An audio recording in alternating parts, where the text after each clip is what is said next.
We stepped ashore on the southern port of the island. There was an old sign nailed to a wooden beam. "Welcome to Farölk Island," it said.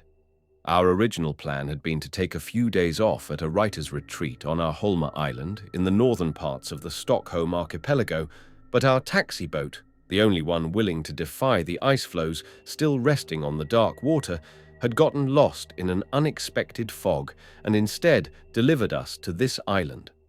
Not even our captain, who claimed to know every little islet on the chart, seemed to know where we had ended up. He did reek of alcohol, though, so at this point I just assumed he didn't know what he was talking about.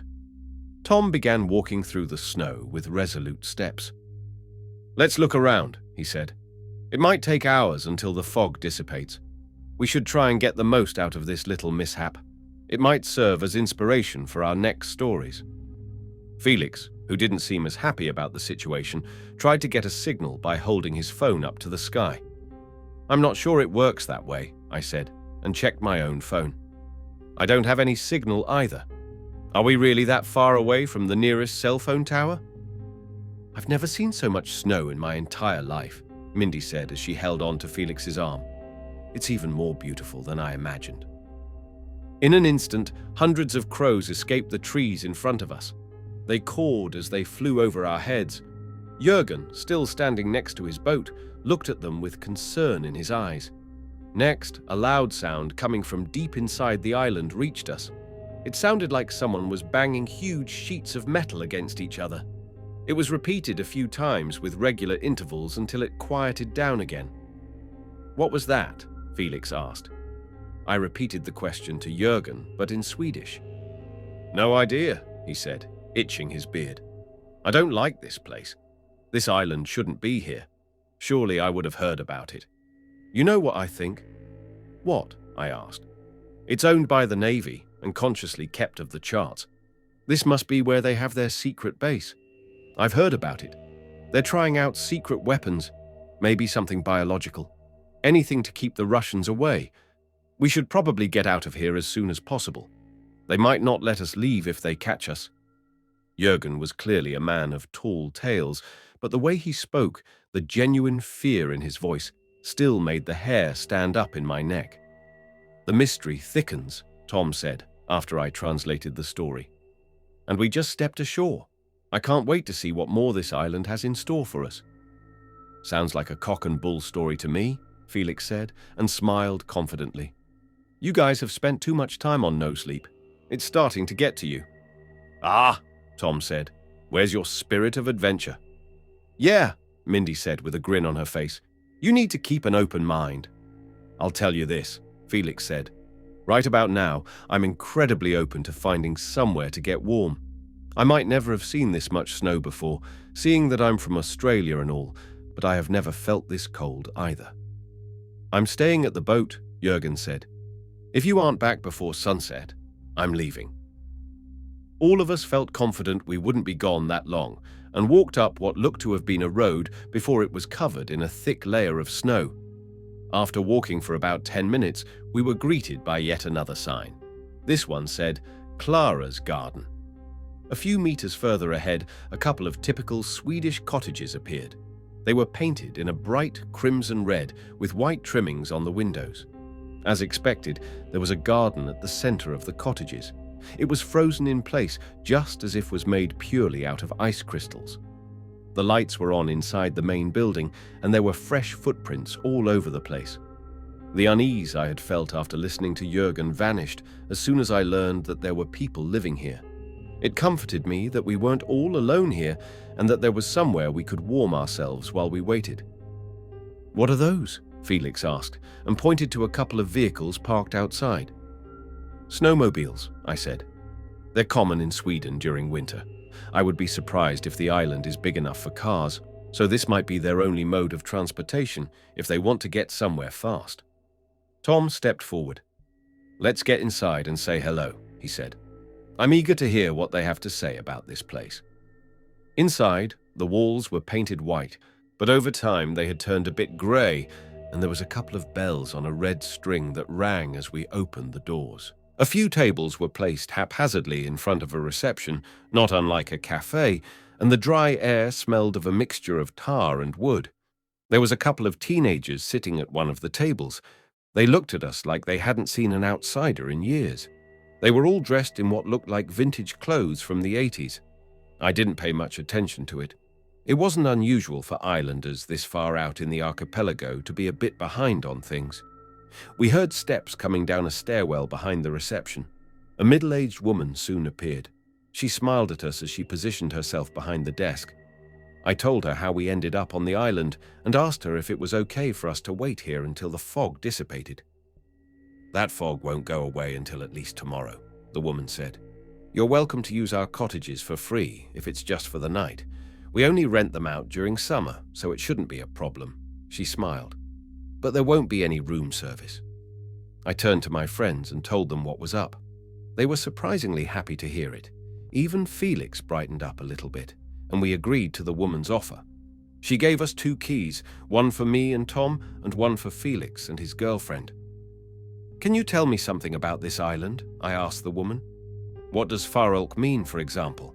I haven't heard that word before." "No one knows," she said. "It's simply what it says on the runestone on Little Island.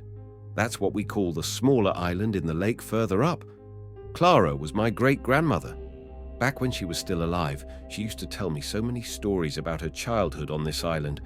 Not all of them were meant for little kids. Of course," she said with a quirky smile, "those were the ones I loved the most." "What's your name?" I asked. "Clara. Just not that Clara." "I would love to hear some of those stories, Clara," I said, and added, "Someone should tell the guy with the boat, Jürgen, that we'll spend the night here. He's waiting for us at the port. He didn't want to come with us." "No worries," Clara said. "Oak will go down there and tell him." The bells rang. A tall man with a grey complexion and a rather dull countenance stepped inside together with a little girl. Contrary to the man, the girl was full of life. She ran inside, jumping up and down just as if her heavy winter clothes didn't weight her down the slightest. "Maria," Clara said, "have you been throwing snowballs at Oko again?" The tall man, seemingly absent-minded, turned toward the woman. "I need to go back out there," he said. "There's something. I saw something." Tom introduced himself to the man, startled him, and while they spoke, seemingly without issues, I turned to the woman and took the keys from the desk. I noticed a newspaper behind Clara. Olof Palme was on the cover, Prime Minister of Sweden from 1969 to 1976 and 1982 to 1986. I pointed at it and said, "That must be really old," I said. "I was just 1 year old the day he was murdered." Clara looked surprised, almost shocked. "What a strange thing to say," she said. "That's no joking matter." I told her I was sorry. Some people loved Palm, some hated him. I should have known better than to comment on it, I thought, even this long after his assassination. I gave Felix his key, and he left for the cottage with his girlfriend. "What did that man say?" I asked, after Tom had finished talking to him. "Dude," Tom said. "He was super weird. He insisted that he had met me earlier. I have no idea what he was talking about. He's apparently been trying to find what's making that sound we heard, and he said he saw me coming out of the woods." "That's crazy," I said. "Maybe his English wasn't that good. Perhaps he—" "Nah, I think that's exactly what he meant," Tom said. "Creeped me out." The inside of the cottage seemed to have been newly renovated, but it still looked like it belonged in the past. The IKEA furniture had a pristine quality, but it was all older models. After picking our beds and putting our bags next to them, I tried to text Felix to see how he was doing and if he and his girlfriend would like to watch a movie with us later. But there was still no reception. I turned on the TV, half expecting it not to work since it looked so old, and at the same time Tom came out of the bathroom, seemingly upset. "There's black mold in there," he said. "It's coming out of the tap, like it's growing inside the pipes. I don't think we should drink any of the water. It's disgusting." "Have you been able to get a signal?" I asked. "It's strange that there's no coverage here. I've been pretty far out in the archipelago before, and I've never had any issues with getting a signal." "I haven't checked," he said. "But seriously, that mold, though." He put on his jacket again. I'm going to ask someone to come take a look." "Oh, okay," I said. "You sure it can't wait until tomorrow? I mean, it's just... No way, man. How are we supposed to brush our teeth?" I nodded and directed my eyes to the TV. It only showed stuff from the 80s. At this point, a feeling of unease came over me. It started to dawn on me that something was off about this place, but I didn't dare to guess what exactly that something might be. After the sun had set, I got up from the sofa and looked out the front door to try and get a hold of Tom. I had assumed he had stayed at the main building to talk to Clara. It was typical of him to be overly social with strangers, but when I looked outside, I saw that all the lights were off inside the main building. "Tom!" I yelled. "You there?" No response. He was nowhere to be seen. I put on my shoes, ready to go looking for him, when Felix came out of the forest behind his cottage in what looked like a state of panic. "Hey," he said. "Have you seen Mindy?" "No," I said. "Where have you been?" No time to explain. He was tearing up. "I have to find her." He ran toward the snowmobiles. "Hey," I said. "What's going on? Have you seen Tom?" It was all so confusing.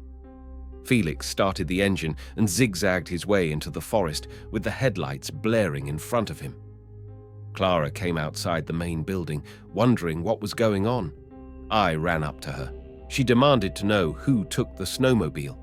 I told her something had happened to Felix's girlfriend and that he had gone looking for her. I then proceeded to ask her if she had seen Tom, but she didn't seem to remember him. "It's too cold to go into the forest alone at this hour. Don't you know anything?" she said. "I'll call Ulf. Just wait here. He and the twins know their way around the island." Ulf arrived on his own snowmobile together with his two friends. One girl that sat behind him and another girl on her own vehicle. It was the teenagers we had seen inside earlier. I told them what had happened and that all my friends had suddenly gone missing. "It's not like them to act like this," I said. "I have no idea what's going on, and I got no signal on my phone." "Do you have a phone that works?" I asked. "My phone works fine," Ulf said. "But my house is on the other side of the—" "I mean your cell phone," I interrupted. "Do you have a working cell phone?" They all looked at me as if I were insane. "My God!" I exclaimed. "What year is this? You don't have cell phones?" I showed them my phone. "Look, no signal." They looked at the display as if they were witnessing a miracle. "Wow," the girl behind Ulf said. "That's amazing. What kind of device is that?" I put it back into my pocket. "You got to be joking with me," I said. "Are you all role-playing the 80s here?" "Look," Ulf said. "I don't know what you're talking about, but we should probably try and find your friends instead of arguing. The island isn't that big, so we should be able to find them pretty quickly. You can sit behind Emma." I sat down behind her. "Felix went that way," I said, and pointed at his tracks. "I still don't know where Tom went." We drove up the hill, following Felix's tracks. I held on to the sides of my seat, avoiding grabbing Emma, and almost fell off in the process. A bit further into the forest, we saw a figure to the right and stopped. As it came closer, I saw that it was Tom. "Where the fuck have you been?" I yelled. He looked at me with tired eyes. "I tried to find you," he said. "I've been looking for so long. It must have been more than a month. Where did you all go?" "What the hell are you talking about?" I asked. "A month? We're looking for Felix. He went searching for his girlfriend. No idea what that was all about, but we're following his tracks now. These kids are helping. You go back to the cottage and get warm, okay? You'll catch pneumonia if you stay outside any longer. You must be freezing." "Oh, okay," he said, too tired to talk. "Just don't go inside the old lodge, and whatever you do, stay away from the abandoned port west of the island." "You went all the way to the other side of the island?" I asked. "Man, you have a lot of explaining to do when I come back. Just follow our tracks back to the cottages, okay?" He nodded and slowly walked away from us. "He'll be all right," I said. "Now, let's go find Felix." They started up the snowmobiles again and drove up the hill. Felix's tracks continued up a hillside, and at the top, they took a sharp left. A few meters ahead, the tracks were cut off. We stopped. I looked at the edge of the tracks, dumbfounded. It was just as if he, together with the entire vehicle, had vanished into thin air. "Felix!" I yelled. "Felix!" "Linnea," Ulf said to the girl who had sat behind him. "I think you and your sister should go back home and—" "Hell no," she said. "Don't try and send us home like we're some kids. We're going to help. This must have something to do with the deer we found last week. I'm convinced it's all connected somehow. This, the deer, those sounds." "What deer?" I asked. "Someone better start telling me what's going on here." "We found a deer," Ulf said. "It was cut in half, chopped up like a dog's dinner." "Chopped up?" I said. "You mean like—" "It was cut like a loaf of bread," Emma said, "and the front of it was missing. The snow around it was covered in blood, but just like these tracks, it was cut off." "For crying out loud," I said. "Are you suggesting my friend has been turned into freaking salami and kidnapped by aliens? Stop making up stories. Animals get eaten in the wild all the time." "Then how do you explain this, Linnea said. "Where's the scooter? Did he fly away with it? This isn't natural. And you don't know about all the weird shit that's been going on here lately. It's not just that deer. It's that sound as well." "The snow must have fallen off the trees," I speculated, "covering up the tracks. Let's drive a bit further up. I'm sure we'll find him there." We blindly continued forward for maybe 15 minutes, after which the snowmobiles got stuck. The snow beneath us was gone, revealing the wet moss and bedrock underneath. It was as if the entire area in front of us had been warmed up from the underneath. "This can't be," I said. "What can have done this?" "We told you," Ulf said. "Something strange is happening on this island." I didn't want to admit it, didn't dare to think about what all of this meant, but there was no denying it anymore. Something unearthly was truly going on here. The moon shone down on us from behind the trees, just as if it had sneaked up on us and exposed our frightened faces. After some hesitation, we continued forward on foot. It was noticeably warmer within the snowless zone, and the air was a bit more humid. "What's this?" Linnea said, and pointed at a substance climbing up the bark of one of the trees. "It looks like some kind of slime." "Black mold," I said. Tom complained about something similar back at the cabin. Emma removed some of the moss on the ground with her feet. The mold spread out beneath it like a slimy web. "Let's follow it," Ulf said. "Maybe it will lead us to its source." Once we began looking for it, we saw the mold everywhere. It had infested the entire forest. Here and there, we spotted animals that had gotten trapped by it. Most of them were dead, slowly being consumed by the black slime, but a rabbit was still kicking its hind legs in a futile attempt to escape.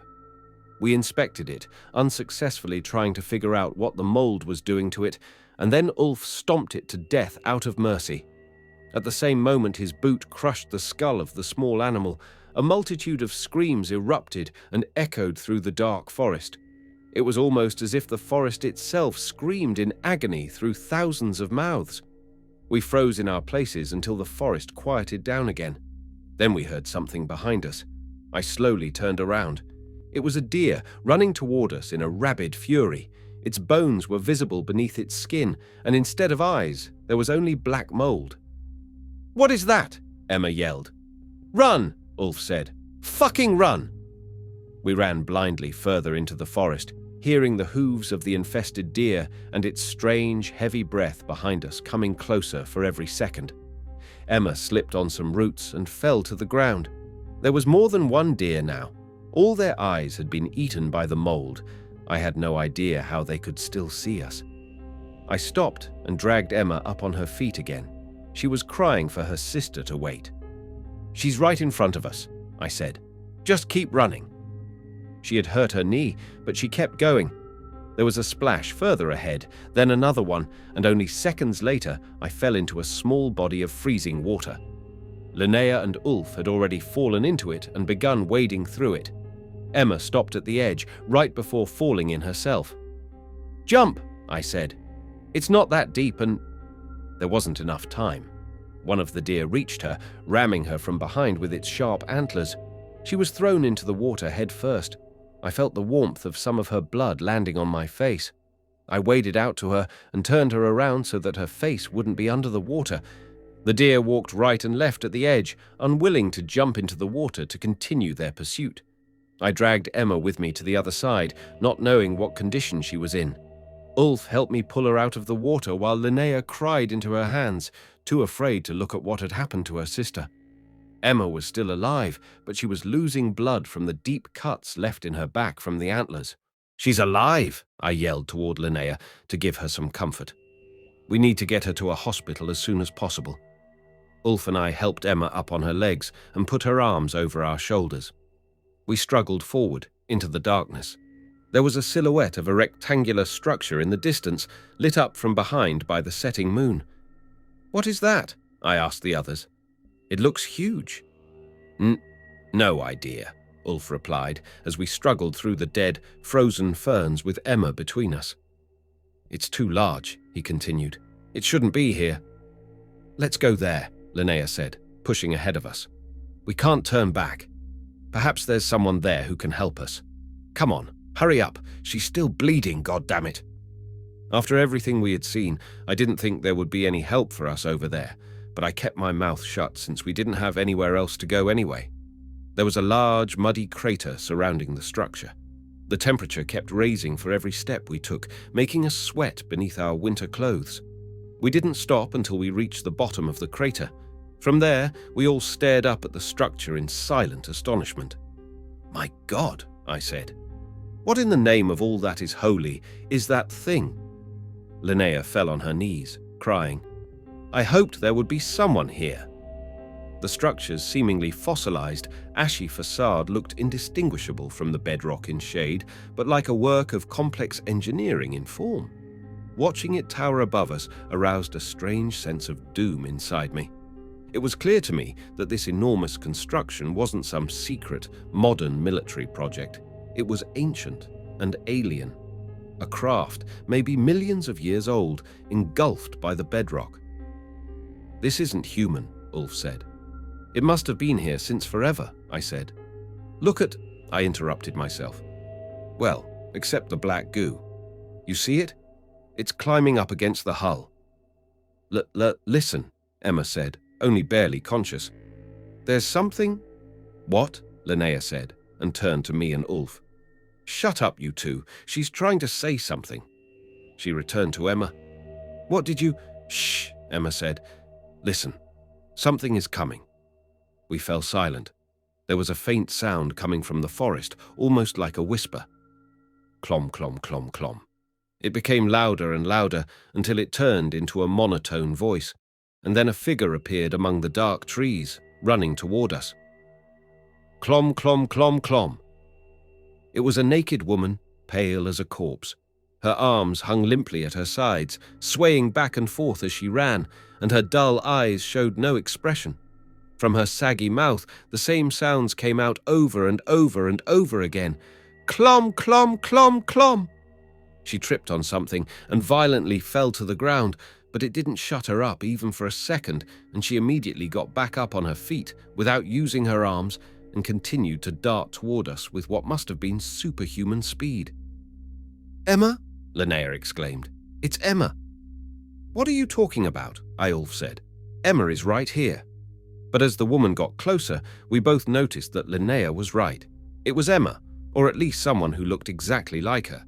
Frozen by both fear and confusion, we weren't able to run until Emma, the original one, so to speak, opened her mouth.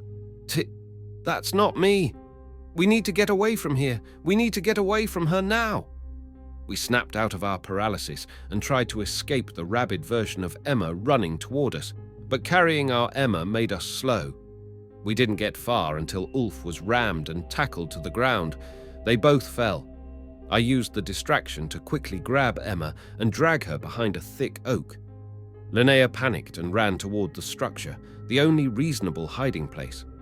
From behind the tree trunk, I still heard the other Emma repeat her haunting sounds. Clom, clom, clom, clom. She got up just as quick as before and continued in pursuit of Linnea. Relieved, I returned to Ulf. He slowly got up from the ground, moaning out of pain. "How are you, man?" I asked. "Are you hurt?" "No," he said. "I'm fine." What was that? Emma, who was regaining some strength, spoke. It was a monster, looking exactly like me, and now it's chasing my sister. When we reached the structure, we saw that there was a hole in a section of the wall. It looked like it had been teared open from the inside. As we approached this entrance, we heard Linnea crying inside. Ulf yelled her name, which echoed all the way up to the top through the darkness. A minute later, Linnea yelled back from somewhere deep inside. I'm in here. Please help me. I yelled for Felix, hoping he was hiding here as well, but there was no response. Go inside and help her, Emma said. But leave me here.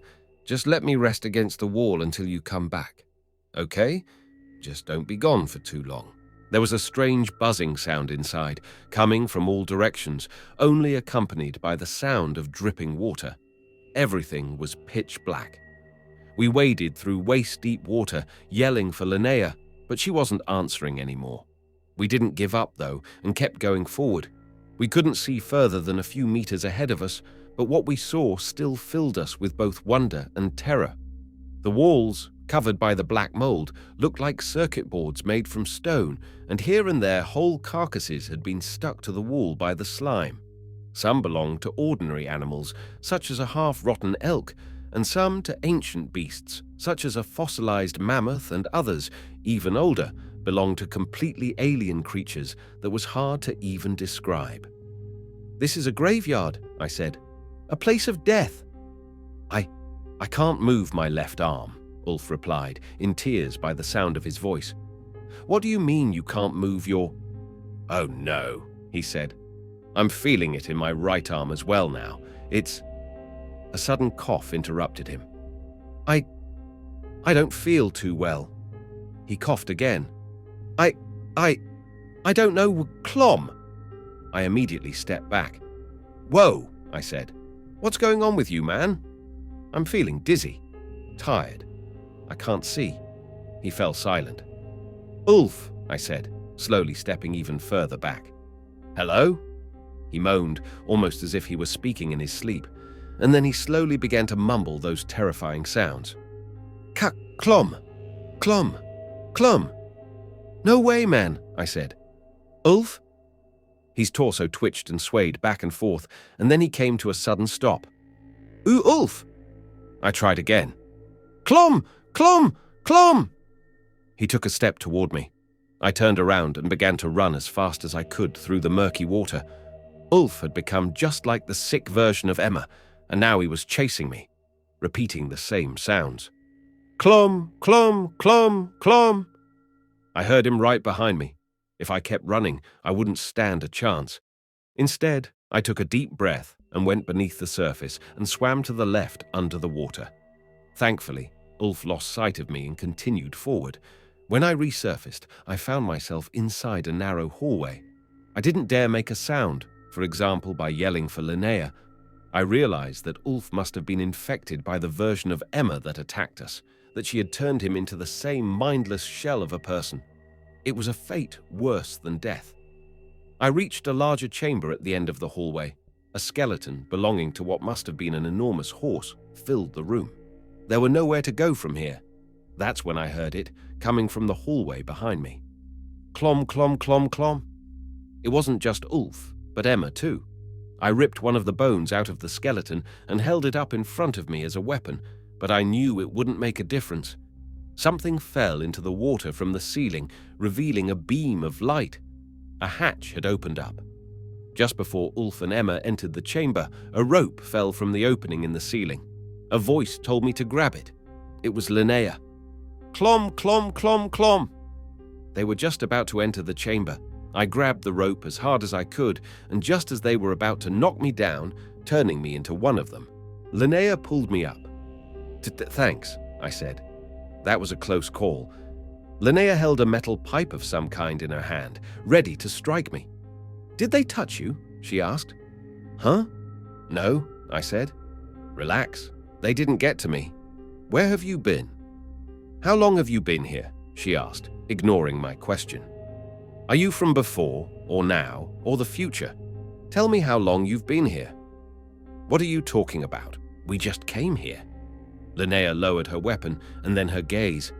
A tear came down her cheek that fell down the hole and into the water below. She didn't look like before, but it wasn't clear in what way she was different now. One of her front teeth were missing, but that wasn't it. It was something more subtle. I reached out and touched her shoulder. First, she pulled back, but then she relaxed and stepped closer. "We need to find a way out of here," I said. "Emma demanded to be left outside while we looked for you. I'm sure she's fine." "She isn't," Linnea said. "Ah, come on, you don't know that." "I do," she said. "The last time I saw you were 2 years ago, and I've learned a lot during all that time." "How is that possible?" I asked. "What is this place?" "How? I don't know, but this place isn't a spaceship.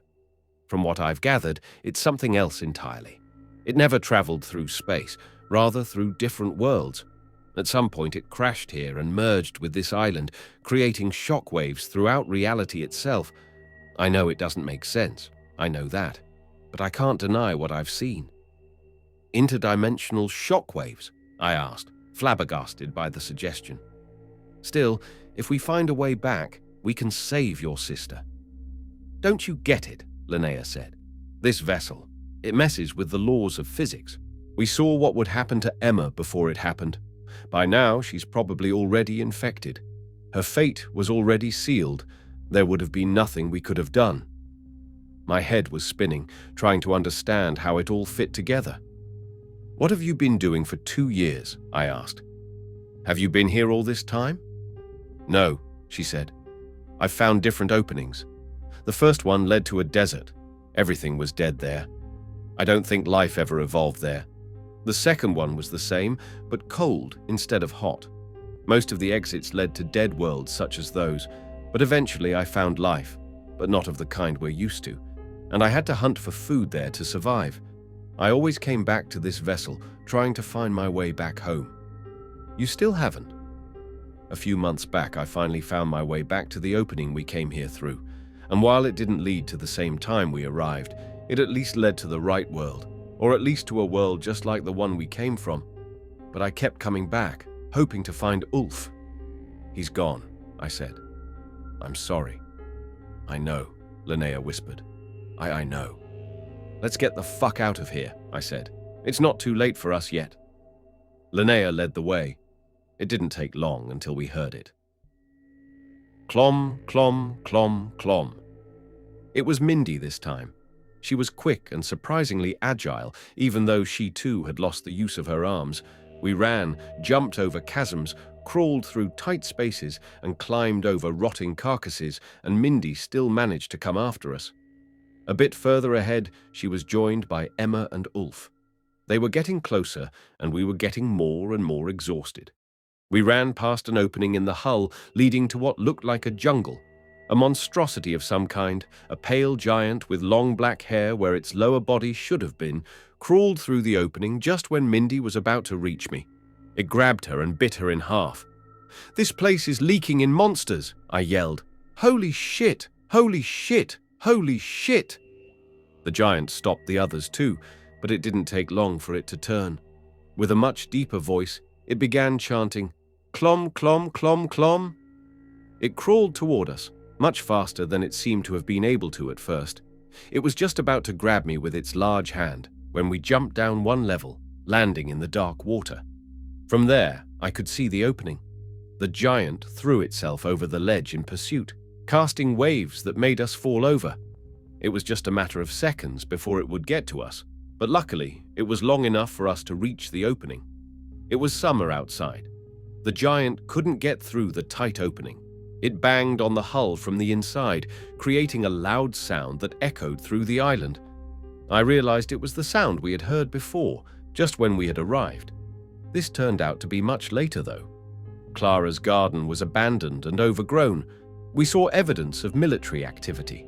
It was just as if there had been a battle here a few decades earlier. We walked past a burnt-out tank and a crashed fighter jet. Inside one of the cabins, while looking for my friends, there was another newspaper on the desk. "The clom fungus has reached America," said the headline. I looked at the year, 2032. I never found Tom or Felix. Most likely they had fallen victim to the fungus or some of the beasts escaping into our world through the vessel. But I haven't given up hope. Perhaps they found their way into another time or world where they could not just survive but thrive as well. Linnea found an old sailboat. As soon as we left the island, we got lost in another thick fog. We sailed through it for hours, and when we finally came out of it, the ice floes were back. My phone received a bunch of messages, most of them from my worrying mom. I smiled as I read them, knowing I was finally back in 2025 again. While Linnea started a new life in Stockholm, I've spent most of my time looking for the island again. So far, I haven't been able to find it. I think it's glitching in and out of our dimension. But one day I'll find it, rest assured, and when I do, I'm going to blow that strange, interdimensional vessel to kingdom come.